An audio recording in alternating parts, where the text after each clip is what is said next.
Praise the Lord. എല്ലാ ദൈവമക്കൾക്കും ഒരിക്കൽ കൂടെ എൻ്റെ സ്നേഹത്തെയും വന്ദനത്തെയും അറിയിക്കുന്നു. നിങ്ങളെല്ലാറ്റിലും ശുഭമായും സന്തോഷമായിട്ടും ഇരിക്കുന്നുവെന്ന് കർത്താവിൽ വിശ്വസിക്കുകയാണ്. കർത്താവിൻ്റെ സാന്നിധ്യം ആ വലിയ കരമാണ്. ദൈവ സാന്നിധ്യം എന്നുള്ളത് കർത്താവ് തന്നെയാണ് കൂടെ നടക്കുന്നത്. അപ്പോൾ ആ സാന്നിധ്യം നമ്മളെപ്പോഴും ദൈവത്തോട് ചോദിക്കണം. ഇന്നും നിങ്ങൾ ആയിരിക്കുന്നിടത്ത് ആ ദൈവ സാന്നിധ്യം ഇറങ്ങി വരുവാൻ ഞാൻ ആത്മാർത്ഥമായിട്ട് പ്രാർത്ഥിക്കുന്നു. മോശയ്ക്ക് അറിയാമായിരുന്നു, കർത്താവ് കൂടെ ഇല്ലെങ്കിൽ, യഹോവയായ ദൈവം കൂടെ ഇല്ലെങ്കിൽ തനിക്കൊന്നും പറയാനും പറ്റത്തില്ല, തൻ്റെ കൈക്കീഴിലൊന്നും നടക്കത്തുമില്ല എന്ന് മോശയ്ക്ക് നന്നായിട്ട് അറിയാമായിരുന്നു. അതുകൊണ്ടാണ് ഇടയ്ക്കിടയ്ക്കൊക്കെ എനിക്ക് നിന്നെ ഒന്ന് കാണണം, നിൻ്റെ സാന്നിധ്യം എൻ്റെ കൂടെ വരണമെന്നൊക്കെ മോശ ആവശ്യപ്പെടുന്നത്. ഈ സാന്നിധ്യം ആവശ്യപ്പെടുന്ന അല്ലെങ്കിൽ സാന്നിധ്യത്തെക്കുറിച്ച് മനസ്സിലാക്കിയ ദൈവഭക്തന്മാരെല്ലാം അങ്ങനെ തന്നെ മുന്നോട്ട് പോയതിൻ്റെ കാരണം ജയം വളരെ പെട്ടെന്ന് കിട്ടും. ഞാൻ പറഞ്ഞു മനസ്സിലായോ? ജയത്തെ പിടിക്കാൻ ആഗ്രഹിക്കുന്നവർ, ജീവിതത്തിൽ ജയിക്കുവാൻ കൊതിക്കുന്നവർ, ശത്രുവിൻ്റെ നേരെ നിൽക്കാൻ അവനെ തോൽപ്പിക്കുവാൻ ആഗ്രഹിക്കുന്നവർ, സ്വന്തം ബുദ്ധി കൊണ്ടും കഴിവ് കൊണ്ടും ഒന്നിലും ഊന്നരുത്. പരിശുദ്ധാത്മാവിനെ സ്വീകരിച്ച് പരിശുദ്ധാത്മാവിൻ്റെ ശക്തിയിൽ, ദൈവത്തിൻ്റെ ആലോചനയിൽ, ദൈവ സാന്നിധ്യത്തിൽ ഒരു ദൈവ പൈതൽ മുൻപോട്ട് നീങ്ങിയാൽ ഉറപ്പായിട്ടും വിജയം നിശ്ചയമാണ്. ആമേൻ. ഞാനിത് പറയുമ്പോൾ പരാജയപ്പെട്ടിരിക്കുന്ന ചില ജീവിതങ്ങളോട് ദൈവത്തിൻ്റെ ആത്മാവ് പ്രാരംഭമായി പറയുന്നു, നിങ്ങളുടെ ബുദ്ധി കൊണ്ട്, നിങ്ങളുടെ കഴിവ് കൊണ്ട്, നിങ്ങളുടെ പ്രയത്നങ്ങൾ കൊണ്ടൊന്നും നിങ്ങൾക്ക് ഉയരാൻ കഴിയില്ല.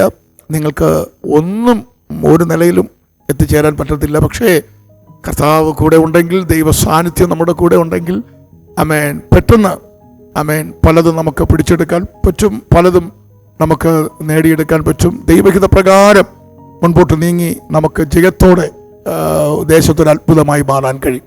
ആയതുകൊണ്ട് ഇന്ന് പകലും ദൈവ സാന്നിധ്യത്തെ ചോദിക്കുക. കർത്താവെ, നിന്റെ സാന്നിധ്യമില്ലാതെ എന്നെ ഒരിടത്തും അയക്കല്ലേ, നിന്റെ സാന്നിധ്യമില്ലാതെ എന്നെ കർത്താവെ ഒരിടത്തും വിടരുതേ, നിന്റെ സാന്നിധ്യമില്ലാതെ ഒന്നും ചെയ്യാനിടവരല്ലേ, അങ്ങില്ലാതെ എൻ്റെ ജീവിതത്തിൽ ഒരു നിമിഷം പോലും ഉണ്ടാകല്ലേ. ഇങ്ങനെ ഒരു പ്രാർത്ഥനയിൽ നമുക്ക് ഈ ദിവസങ്ങളായിരിക്കാം. കർത്താവിൻ്റെ ആത്മാവ് ഈ സങ്കീർത്തനത്തിൽ പറയുന്നത് നേർനിലത്തിൽ നടത്തുന്നു എന്നാണ്. അത് യോഹന്നാന്റെ സുവിശേഷം പറയുമ്പോൾ പാപത്തെക്കുറിച്ചും നീതിയെക്കുറിച്ചും ന്യായവിധിയെക്കുറിച്ചും ഒക്കെ ബോധം വരുത്തി നമ്മെ നടത്തുന്നു എന്നാണ്. സത്യത്തിൽ നമ്മെ നടത്തുന്നു എന്നാണ്. നേരായ പാതയിൽ നമ്മെ നടത്തുന്നു എന്നാണ്. നമുക്ക് ബുദ്ധി ഉപദേശിച്ച് തന്ന് നമ്മെ നടത്തുന്നു എന്നാണ് പരിശുദ്ധാത്മാവിനെ കുറിച്ച് പറയുന്നത്. ആമേൻ. നമുക്ക് ആലോചന പറഞ്ഞു തരുന്നു, ഈ വഴിക്ക് പോകാ എന്ന് പറഞ്ഞു തരുന്നു. അങ്ങനെയൊക്കെ നമ്മെ ജയോത്സവമായി, നമ്മെ അത്ഭുതകരമായി നടത്തുന്ന ഒരു സാന്നിധ്യം, പരിശുദ്ധാത്മാവിൻ്റെ ആ ശക്തി, ഇതെപ്പോഴും ദൈവമക്കൾ പ്രാപിച്ചെടുക്കണം. ഒരു പ്രതിസന്ധികളിലേക്ക് പോയിട്ട് പരാജയപ്പെട്ടിട്ടല്ല നമ്മൾ അതിനെ ശക്തീകരിക്കാൻ. നമ്മളെപ്പോഴും ആത്മാവിൽ ശക്തീകരിക്കപ്പെട്ട് ബലപ്പെട്ട് നടന്നാൽ ആമേൻ, പിശാചിന് നമ്മെ ഒന്നും ചെയ്യാൻ പറ്റത്തില്ല. ഞാൻ ഈ ദിവസങ്ങളിൽ ദൈവസഭയോട്, ദൈവമക്കളോടൊക്കെ അറിയിക്കുന്ന, അല്ലെങ്കിൽ പരിശുദ്ധാത്മാവ് അറിയിക്കുന്ന ഒരു വിലപ്പെട്ട ഒരു ദൂതാണ്, ഈ അഭിഷേകമുള്ള ദൈവശക്തിയുള്ള ഒരു ദൈവ പൈതലിൻ്റെയും ജീവിതത്തെ പിശാചിന് തൊടാൻ പറ്റത്തില്ല. പിശാചിന് അങ്ങനെ കളിക്കാൻ പറ്റത്തില്ല.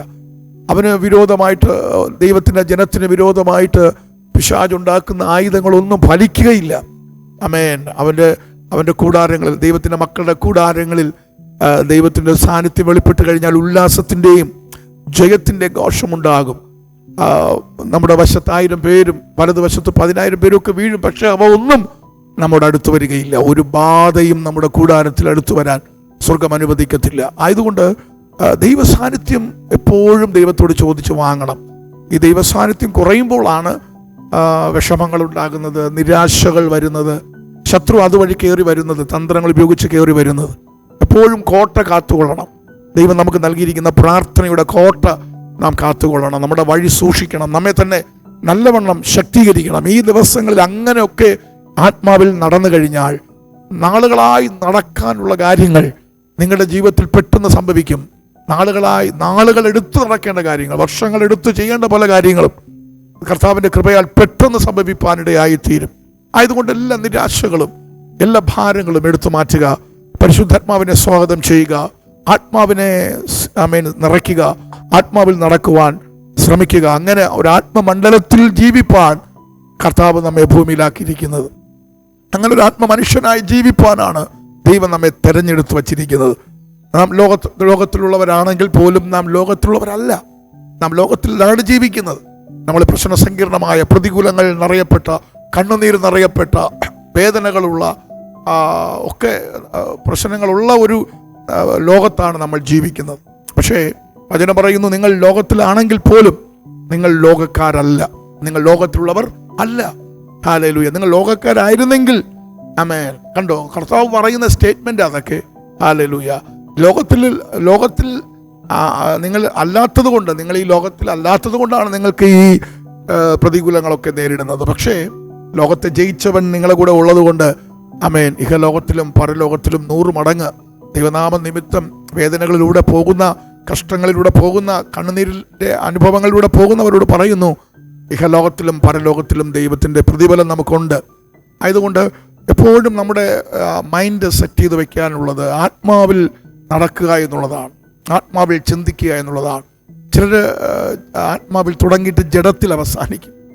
ആമേൻ. എന്നാൽ അങ്ങനെയല്ല. ആത്മാവിൽ തുടങ്ങി ആത്മാവിൽ അവസാനിക്കണം. അവിടെയാണ് ദൈവത്തിൻ്റെ ജയം നമ്മുടെ മേൽ വെളിപ്പെടുന്നത്. ഞാൻ പറഞ്ഞതിൻ്റെ ഇടയിൽ ഒരു ഭയങ്കര അർത്ഥമുണ്ട്. ഈ ആത്മാവിൽ നമ്മൾ ആവേശത്തോടെ പലതും തുടങ്ങും. പക്ഷേ ഇടയിൽ പ്രതികൂലങ്ങൾ കയറി വരുമ്പോൾ, സഹിപ്പാൻ കഴിയാത്ത പ്രശ്നങ്ങൾ കയറി വരുമ്പോൾ, ആമേൻ, നമ്മളെ കൊണ്ട് നിൽക്കാൻ പറ്റുമോ എന്ന് തോന്നുന്ന കൊടുങ്കാറ്റുകൾ, തിരമാലകൾ ആഞ്ഞടിക്കുമ്പോൾ പെട്ടെന്ന് നമ്മൾ ജഡത്തിൽ ആയിപ്പോകും. പിന്നെ അവിടെ കണ്ണുനീരായി, പിന്നെ അവിടെ പുറുപുറുപ്പായി, കുറ്റം പറച്ചിലായി, അങ്ങനെ നമ്മുടെ ജീവിതത്തിൽ ആത്മീക മന്ദത ഉണ്ടാകുന്നു, ആത്മീക ശോഷിപ്പുണ്ടാകുന്നു. അതുവഴി സാത്താൻ നമ്മുടെ ജീവിതത്തിൽ കയറി വന്ന് അവൻ കക്കുകയും മുടിക്കുകയും നമ്മെ ഇല്ലാതാക്കുകയും ചെയ്യും. എന്നാൽ ദൈവത്തിൻ്റെ ആത്മാവ്, ദൈവപുത്രൻ ഈ ഭൂമിയിൽ വന്നത് നമുക്ക് സമൃദ്ധിയായ ജീവൻ വരുത്തുവാൻ വേണ്ടിയിട്ടാണ്. ആ ജീവൻ നിങ്ങൾക്കും എനിക്കും അത്യാവശ്യമാണ് ഈ ലോകത്ത് ജീവിക്കാൻ.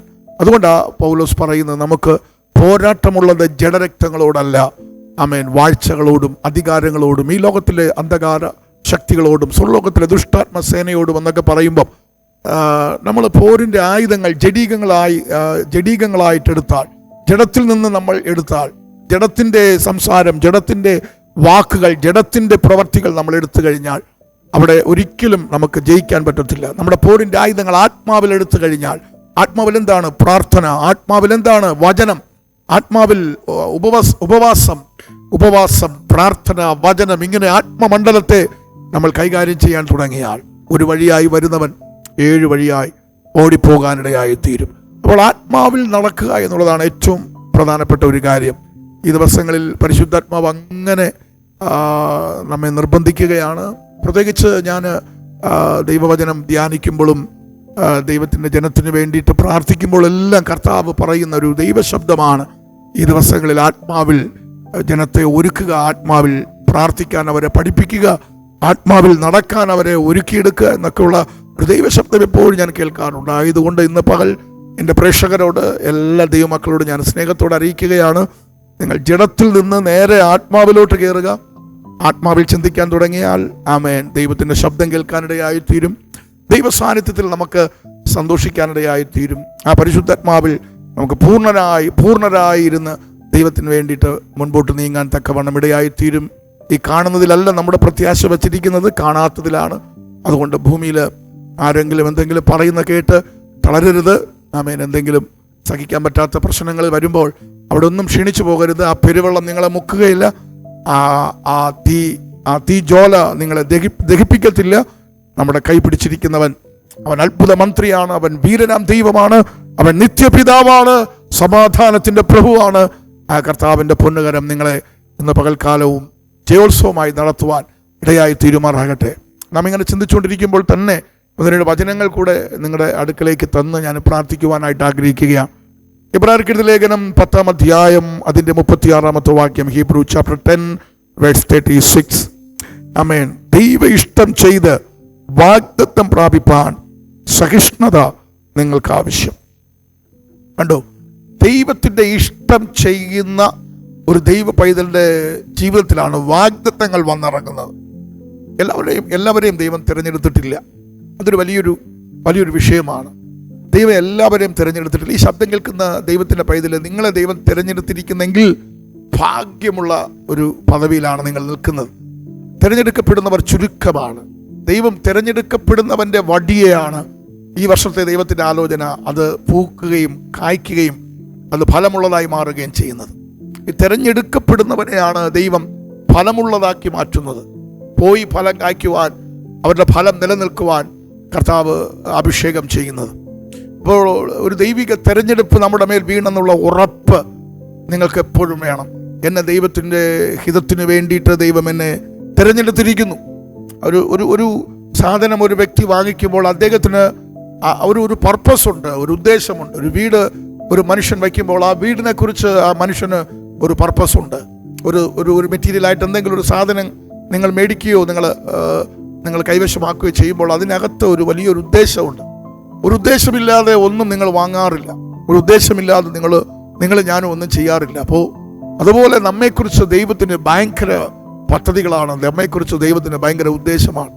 അതുകൊണ്ടാണ് എഫേസ്യ ലേഖനം 1-ാം അധ്യായം പറയുന്നത് അവന്റെ വിളിയാലുള്ള ആശ ഇന്നതെന്ന്.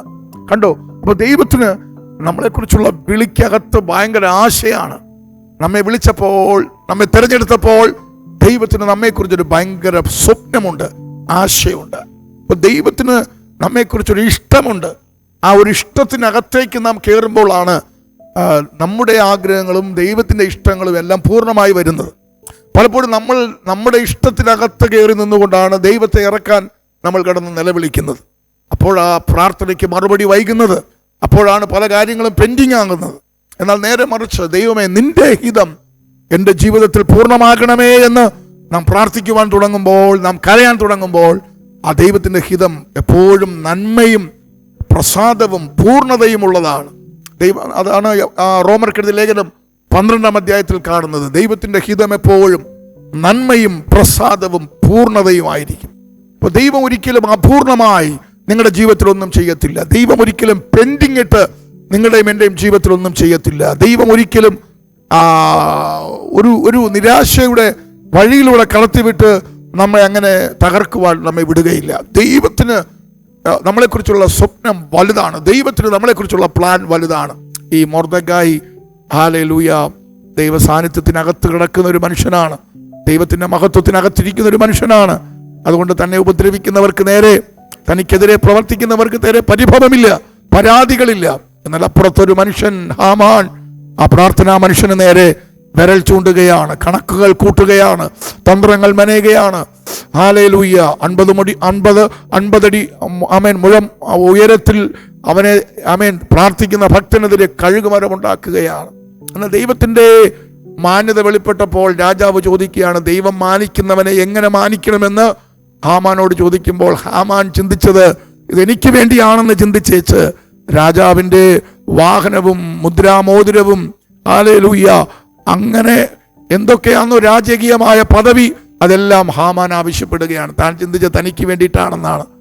സെക്കൻഡുകൾക്കകത്ത് പറയുകയാണ്, ഇതെല്ലാം നീ ആ പടിവാതിൽക്കൽ കിടക്കുന്ന മൊർദെഖായിക്ക് വേണ്ടി ചെയ്യ് എന്ന് പറഞ്ഞപ്പോൾ ഹാമാൻ ഞെട്ടി. കണ്ടോ, ആമേൻ, ദീർഘനാളുകളായി പടിവാതിൽക്കൽ കിടന്ന ആമേൻ ഹല്ലേലൂയ പ്രാർത്ഥിക്കുന്ന ആമേൻ മറ്റുള്ളവരുടെ നിന്ദകളും പരിഹാസങ്ങളും കേട്ടുകൊണ്ട് കിടക്കുന്ന amen hallelujah amen hallelujah Mordecai പോലും അറിയാതെ ഹാമാൻ തൻ്റെ ജീവനെതിരെ തന്ത്രങ്ങൾ ഗൂഢാലോചനകൾ നടത്തിക്കൊണ്ടിരിക്കുന്ന ആ മേഖലകളിൽ ആമേൻ മൊർദെഖായിക്ക് പോലും അറിയപ്പെടാൻ പറ്റാത്ത വേറൊരു മേഖലയിൽ ദൈവം തനിക്ക് വേണ്ടി ചില മാന്യതകൾ ഒരുക്കുകയാണ്. ദൈവം ഒരു വാതിൽ തുറന്നു കൊടുക്കുകയാണ്.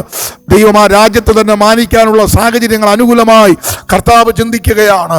ദൈവത്തിന്റെ പൈതലേ, ആമേൻ, നീ പ്രതിസന്ധികളിലൂടെ പ്രതികൂലങ്ങളിലൂടെ പോകുമ്പോൾ നീ പോലും അറിയാതെ നിനക്ക് വേണ്ടി ദൈവം വേറൊരു സ്ഥാനത്ത് വാതിലുകൾ തുറന്നുകൊണ്ടിരിക്കുകയാണ്, വഴികൾ തുറന്നുകൊണ്ടിരിക്കുകയാണ്, ഉറവകൾ തുറന്നുകൊണ്ടിരിക്കുകയാണ്, അത്ഭുതങ്ങൾ ചെയ്തുകൊണ്ടിരിക്കുകയാണ്.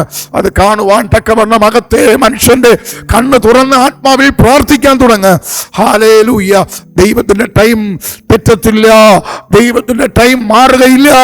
ദൈവത്തിന്റെ സമയം മാറ്റിക്കളയാൻ അവൻ മനുഷ്യനല്ല. അവൻ ഇറങ്ങി വരും, തക്ക സമയത്ത് അവൻ ഇറങ്ങി വരും. ഹല്ലേലൂയ. എത്രയോ തവണ മൊർദെഖായിയെ ചവിട്ടി മെതിച്ച് കാർക്കിച്ച് തുപ്പി കളിയാക്കി ആമേൻ ആ പടിവാതിൽക്കലിൽ അവനെ നിന്ദിച്ച് ആമേൻ അവനെ ഒറ്റപ്പെടുത്തിയിട്ടിരിക്കുമ്പം വേണമെങ്കിൽ ആ സ്ഥാനത്തുനിന്ന് എഴുന്നേറ്റ് തനിക്ക് തൻ്റെ പാട്ടിന് പോകാമായിരുന്നു. താൻ അത് ചെയ്തില്ല. ദൈവം ഏൽപ്പിക്കപ്പെട്ടതിൽ താൻ വിശ്വസ്തയോടെ അവൻ ആ പടിവാതിൽക്കൽ താൻ നിൽക്കുകയാണ്. അവൻ അവിടെ താൻ ആയിരിക്കുകയാണ്. കർത്താവ് അത് കാണുക, കർത്താവ് അത് ശ്രദ്ധിക്കുകയാണ്. പ്രതികൂലങ്ങൾ നേരിടുമ്പോൾ, പ്രതിസന്ധികൾ നേരിടുമ്പോൾ, ആമേൻ, വെല്ലുവിളികൾ ഉണ്ടാകുമ്പോൾ, നിന്ദകൾ, പരിഹാസങ്ങൾ ജീവിതത്തിൽ നേരിടുമ്പോൾ, സഹിക്കാൻ പറ്റാത്ത വിഷമങ്ങൾ കയറി വരുമ്പോൾ തളർന്നു പോകാതെ, ഹല്ലേലൂയ, ക്ഷീണിച്ചു പോകാതെ സഹിഷ്ണുതയോടെ, ആമേൻ, ദീർഘക്ഷമയോടെ, ആമേൻ, ഞാൻ എൻ്റെ കണ്ണ് പർവ്വതങ്ങളിലേക്ക് ഉയർത്തുന്നു എന്നുള്ള ദൈവിക ആ ബന്ധത്തിനകത്ത് തന്നെ നിന്ന് കഴിഞ്ഞാൽ നമ്മുടെ സമയം വരും. നമ്മുടെ സമയം വരുമെന്നേ. ഒരു സമയമാകുമ്പോൾ നിന്നെ മാനിക്കുന്ന ഒരു സമയം വരും. അത് 4 ചുവരുകൾക്കകത്തിട്ട് മാനിക്കുന്ന ഒരു മാന്യതയല്ല. രാജ്യങ്ങൾ അറിയപ്പെടുന്ന നിലയിൽ, ദേശങ്ങൾ അറിയപ്പെടുന്ന നിലയിലായിരിക്കും ദൈവം അത് ചെയ്യുന്നത്. Praise God. ഹല്ലേലൂയ. ആ ദൈവ മനുഷ്യനെ ആമേൻ രാജാവിൻ്റെ ആമേൻ ആ വാഹനത്തിൽ കയറ്റി ദേശം മുഴുവനും വിളിച്ചു പറയുകയാണ്, ദൈവം മാനിക്കുന്നവനെ ഈ വിധം മാനിക്കണം. ദൈവം മാനിക്കുന്നവനെ. ഹല്ലേലൂയ. ആമേൻ. ദേശം മുഴുവനും, ഹല്ലേലൂയ, രാജ്യം മുഴുവനും ഇതാ ഒരു ദിവസം കൊണ്ട് മൊർദെഖായിയെ അറിയാൻ തുടങ്ങി. ആമേൻ. കഴിഞ്ഞ ദിവസങ്ങൾ തൻ്റെ കണ്ണുനീരാരും കണ്ടില്ല, തൻ്റെ വേദന ആരും ആമേൻ കണ്ടില്ല, തൻ്റെ ഒറ്റപ്പെടലുകൾ ആരും ശ്രദ്ധിച്ചില്ല. ആമേൻ. തൻ്റെ ജീവിതത്തിലെ പല ആമേൻ മാനുഷികമായി താൻ അനുഭവിച്ച പല ആമേൻ ദുഃഖങ്ങളും ആരും അറിഞ്ഞില്ല. എന്നാൽ ദൈവത്തിൻ്റെ മാന്യതയുടെ പുതപ്പ് തൻ്റെ മേൽ വന്ന് വീണപ്പോൾ ദേശം മുഴുവനും ഹല്ലേലൂയ മൊർദെഖായി ആരാധിക്കുന്ന ദൈവത്തെ അംഗീകരിപ്പാനും സ്വീകരിപ്പാനും ഇടയായി തീർന്നു. മാത്രമല്ല, ദൈവം മാനിച്ച മനുഷ്യനെ എല്ലാവരും ഓണർ ചെയ്യുവാനിടയായി, എല്ലാവരും ബഹുമാനിക്കുവാനിടയായി തീർന്നു. നിന്റെ ജീവിതത്തിൽ ആമേൻ അടുത്തൊരു കാലഘട്ടം ദൈവം തിരിച്ചു കൊണ്ടുവരാൻ പോവുകയാണ്. ഹല്ലേലൂയ. ഒരു നിന്ദയുടെ കാലഘട്ടമാണ് ഇപ്പോൾ കാണുന്നെങ്കിൽ, ഒരു വേദനയുടെ കാലഘട്ടമാണ് ഇപ്പോൾ നിങ്ങൾ കാണുന്നെങ്കിൽ, ഒരു ഒറ്റപ്പെടലിന്റെ കാലഘട്ടമാണ് ഇപ്പോൾ നിങ്ങൾ കാണുന്നെങ്കിൽ, ദൈവം നിന്റെ ആമേൻ ആ ശുശ്രൂഷയെ തിരിക്കും. നിന്റെ ജീവിതത്തിന്റെ ആ ഭൗതിക മേഖലകളെ തിരിക്കുന്ന ഒരു കാലഘട്ടം വരാൻ പോകുന്നു. ദൈവം മാനിക്കുന്ന ഒരു കാലഘട്ടം വരാൻ പോകുന്നു.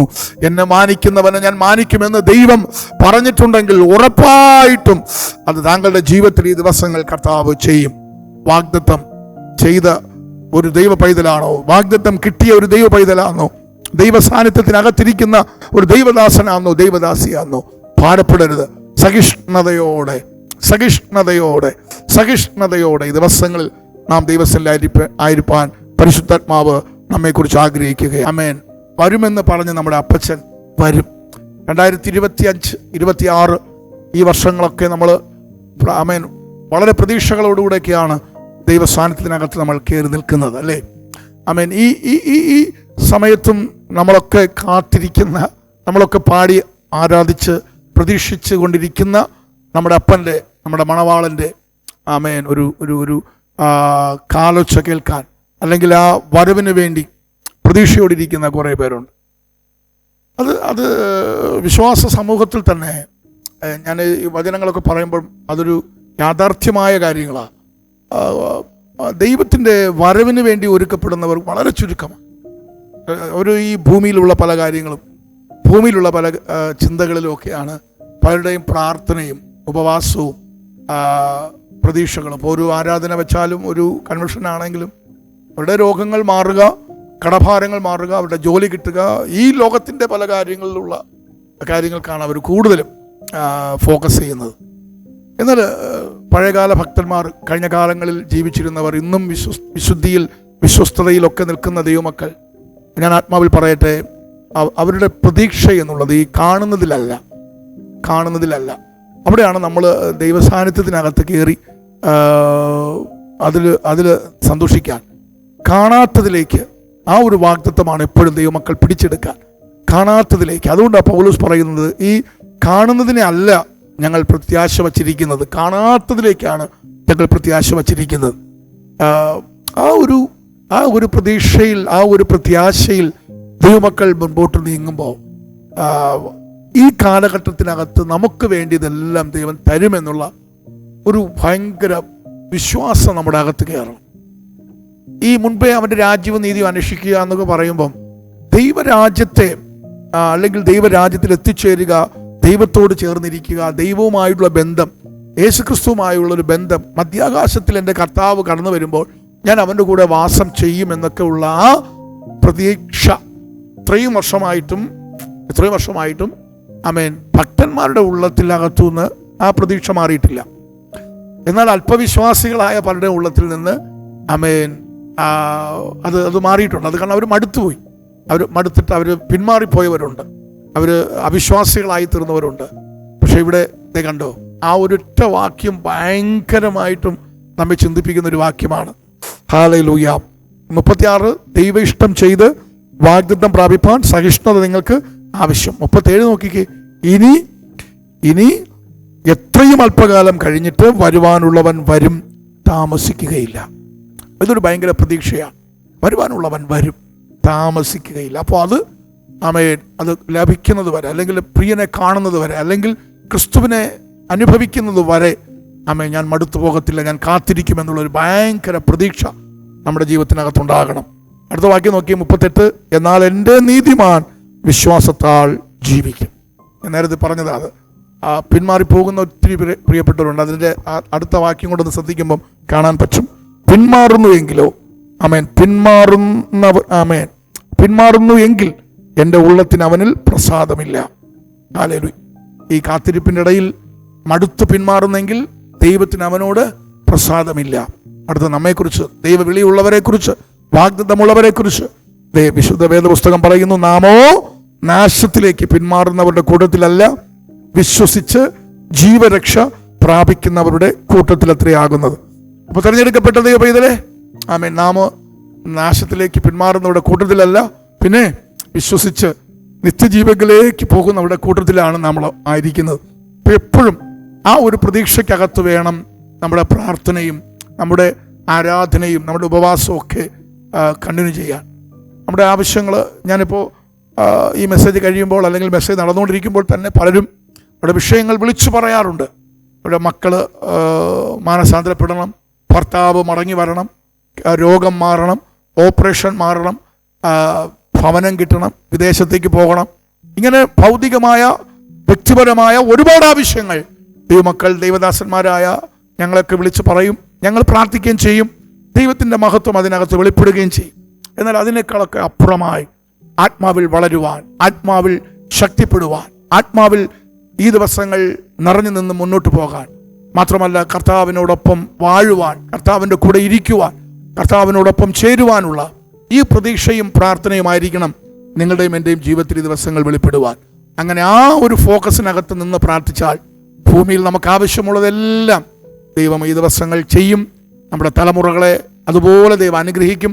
നമ്മുടെ കുടുംബജീവിതം അതുപോലെ സന്തോഷമാക്കി മാറ്റും. നമ്മുടെ ഭൗതിക മേഖലകളെ ദൈവം അനുഗ്രഹിക്കുകയും വർദ്ധിപ്പിക്കുകയും ചെയ്യും. ആയതുകൊണ്ട് വാഗ്ദത്തത്തിനായി കാത്തിരിക്കുന്ന, ദൈവം തിരഞ്ഞെടുക്കപ്പെട്ട, ദൈവവിളിക്കകത്ത് നിൽക്കുന്ന ദൈവമക്കളെ, നമുക്ക് ക്രിസ്തുവിൽ തന്നെ പ്രത്യാശ വെച്ച് മുന്നോട്ട് പോകാം. ആ ദൈവകൃപ നിങ്ങളെ മേൽ ഈ പകൽ അധികമായി വെളിപ്പെടട്ടെ എന്ന് ആത്മാർത്ഥമായി ഞാൻ പ്രാർത്ഥിക്കുന്നു. ചേർന്ന് പ്രാർത്ഥിച്ചേ, കണ്ണുകളടയ്ക്ക്. ആമേൻ. എവിടെയാണോ അവിടെ അല്പസമയം ചേർന്നൊന്ന് പ്രാർത്ഥിച്ചാട്ട്. സ്വർഗ്ഗപിതാവേ, അനുഗ്രഹിക്കപ്പെട്ട ഈ നല്ല പകൽ കർത്താവിൻ്റെ സാന്നിധ്യത്തിലേക്ക് ഞങ്ങൾ ഒരുമിച്ച് അടുത്തു വരുന്നു. ഇന്ന് വചനം കേട്ട എല്ലാ പ്രിയപ്പെട്ടവരെയും കർത്താവിൻ്റെ കരങ്ങളിൽ ഞാൻ സമർപ്പിക്കുന്നു. ഈ കാണുന്നതിലല്ല, കാണാത്തതിലേക്ക്, ദൈവരാജ്യത്തിലേക്ക്, കർത്താവിൻ്റെ പൊന്നുമുഖത്തിലേക്ക് ഞങ്ങൾ പ്രത്യാശ വെച്ചുകൊണ്ട് ഈ ലോക ജീവിതയാത്ര നയിപ്പാൻ കൃപ തരണമേ, ശക്തി പകരണമേ. അഭിഷേകത്തിൻ്റെ പുതിയ തൈലം ഞങ്ങളുടെ മേലിപ്പോൾ ഒഴിക്കുമാറാകണമേ. കർത്താവ്, ഇപ്പോൾ ബലഹീനപ്പെട്ടിരിക്കുന്ന, തളർന്നിരിക്കുന്ന, ക്ഷീണിച്ചിരിക്കുന്ന അങ്ങയുടെ മക്കളിലേക്ക് ദൈവശക്തി ഇപ്പോൾ വ്യാപരിക്കട്ടെ. അഭിഷേകം അവരെ ഇപ്പോൾ ബലപ്പെടുത്തിയാട്ട്, ശക്തീകരിച്ചാട്ട്. എൻ്റെ കൃപ നിനക്ക് മതി എന്നുള്ള ആ ദൈവകൃപ ഇപ്പോൾ ആ പ്രിയപ്പെട്ടവരുടെ മേൽ ഇറങ്ങി വരട്ടെ. ആ ഭവനത്തിനകത്ത് ഭാരപ്പെടുന്ന വിഷയങ്ങൾക്ക് മേൽ ദൈവത്തിന്റെ വലങ്കരം തൊടുന്നതിനായി സ്തോത്രം. രോഗികളെ ഇപ്പോൾ സൗഖ്യമാക്കണമേ. ഇപ്പോൾ തന്നെ ആ ബലഹീനതകൾ ശരീരത്തിൽ നിന്ന് വിട്ടുപോകട്ടെ. ഹല്ലേലൂയ, ആമേൻ. തൊഴുത്തിൽ നിന്ന് തുള്ളിച്ചാടി പുറത്തേക്ക് ഇറങ്ങുന്ന പശുക്കിടാവിനെ പോലെ ഇപ്പോൾ കർത്താവേ, ആമേൻ, ആ കുഴഞ്ഞ മുഴങ്കാലുകൾ നിവർന്നു വരട്ടെ. ആമേൻ, ആ ശരീരത്തിന്റെ ബലഹീനതകൾ ഇപ്പോൾ വിട്ടുപോകട്ടെ. ഹല്ലേലൂയ. ഭവനത്തിനകത്ത് നിൽക്കുന്ന ഇരുട്ടിന്റെ അധികാരങ്ങൾ ഇപ്പോൾ ഞാൻ ശാസിക്കുന്നു. കുഞ്ഞാട്ടിൻ രക്തം കൊണ്ട് ഭവനത്തെ മുദ്ര വെച്ച് പ്രാർത്ഥിക്കുന്നു. ആണിപ്പഴുതേറ്റ കരം ഞങ്ങളുടെ ജനത്തെ തൊട്ടതിനായി, സൗഖ്യമാക്കിയതിനായി സ്തോത്രം. ഒരു അത്ഭുത സാക്ഷ്യം ഈ ദിവസങ്ങൾ കൽപ്പിക്കപ്പെടാൻ പോകുന്ന കൃപയ്ക്കായി സ്തോത്രം. പിതാവിൻ്റെയും പുത്രൻ്റെയും പരിശുദ്ധാത്മാവിൻ്റെ നാമത്തിൽ ഞങ്ങളുടെ ജനത്തെ ഞാൻ അനുഗ്രഹിക്കുന്നു. യേശുവിൻ നാമത്തിൽ പിതാവേ, ആമേൻ, ആമേൻ, ആമേൻ. കർത്താവിൻ്റെ സാന്നിധ്യം ഇന്ന് പകൽ ഭയങ്കരമായിട്ടും നിങ്ങളുടെ മേൽ പകർന്നു വന്നിട്ടുണ്ട്. ആ സാന്നിധ്യത്തിനകത്ത് നിൽക്കുക. ദൈവ സാന്നിധ്യത്തിനകത്ത് കർത്താവിനെ തന്നെ ഫോക്കസ് ചെയ്ത് കർത്താവിൻ്റെ ശബ്ദത്തിനകത്ത് നിൽക്കുക. ഭയങ്കരമായ ഒരു വിടുതൽ ഈ ദിവസങ്ങൾ നിങ്ങളുടെ ലൈഫിനകത്തുണ്ടാകും. ആ സാക്ഷ്യം ഞങ്ങളെ വിളിച്ചറിയിക്കാൻ മറക്കരുത്. അടുത്ത ദിവസങ്ങളിൽ നാം തമ്മിൽ കാണുന്നതുവരെയും ആ കൃപയിൽ നമുക്ക് മറഞ്ഞിരിക്കാം. God bless you. Thank U.